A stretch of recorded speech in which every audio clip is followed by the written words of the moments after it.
Hey folks, I hope you're all very well. Welcome to my 10 strategies for overcoming the weekend. Now, if you're listening to this, you probably know the struggle. 5 days of the week are probably looking fantastic right now in relation to training and nutrition, but those 2 days of the weekend, things kind of go a bit off track.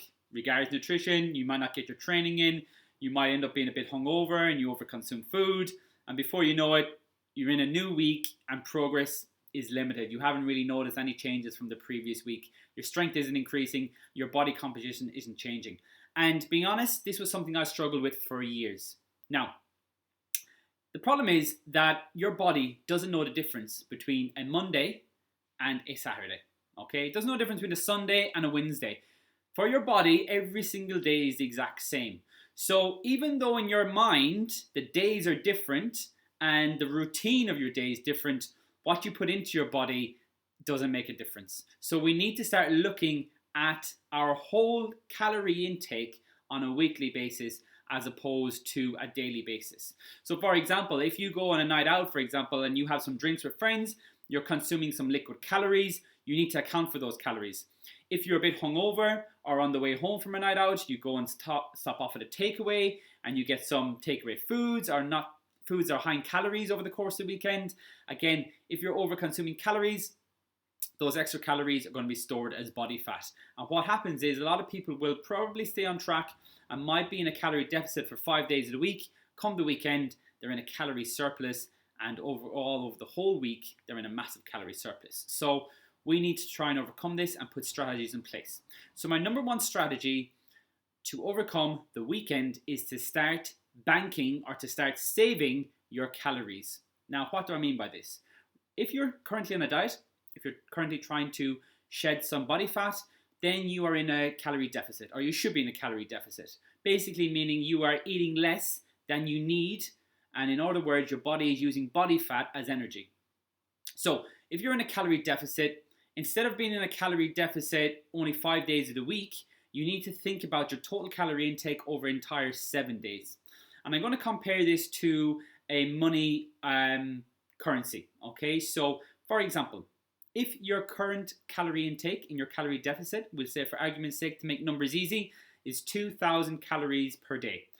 That means over the course of a week, you should be consuming 14,000 calories. Now we're going to change that over to money. We're going to say 2,000 euros is what you're allowed to spend on a daily basis. So we'll imagine that we have a big party coming up at the weekend, a big social event. And that social event is going to cost you 7,000 euros. Okay? Over the course of the weekend, you're going to an event and you're going to have to spend 7,000 euro for the whole thing, all inclusive. Right? That's fine.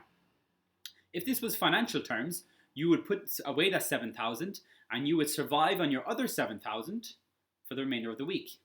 So you've got 5 days to survive on 7,000 euros.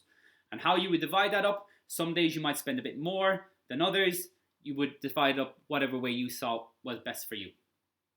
We have to look at our calories in the same way. So if we have a weekend that we might end up consuming 7,000 calories and our total calorie intake for the week is 14, that means we can only spend 7,000 calories for the remaining 5 days.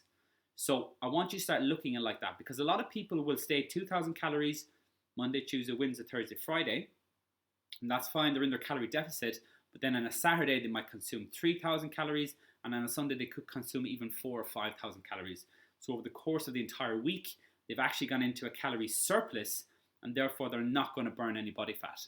So a really good strategy is to plan, think ahead to your big event, and then start saving and start banking some of those calories that you can spend. Now my advice to you and advice to give to clients is save calories on days you're not training. So that means you don't need that extra bit of energy. And then start saving calories 3 or 4 days prior to the weekend. So you don't have to be very restrictive on 1 or 2 days. Spread it out over 3 or 4 days. So for example, if I know I'm going to basically consume an additional 1,000 calories on a Saturday night, that's roughly around 9 drinks, 8 or 9 drinks or whatever it is, an extra 1,000 calories, then what I'm going to do is on a Tuesday, Wednesday, Thursday and Friday, I'm going to restrict myself 250 calories on those days. So over the course of those 4 days, I've saved myself 1,000 extra calories that I can now spend on a Saturday. So guys, that's my advice. Think ahead, Plan ahead, think about how many extra calories you're going to consume at the weekend, and then save those from your midweek. And think about your total calorie intake on a 14-day level as opposed to a day-to-day level, or sorry, a 7-day level as opposed to a day-to-day level. Hope that was useful, guys. That's the first strategy. DM me, send me a message if that was useful or if you start incorporating that into your weekly basis. I love to hear from you guys. And I've got 9 more strategies to share with you, so I hope you stay around for those. And until the next strategy, take care.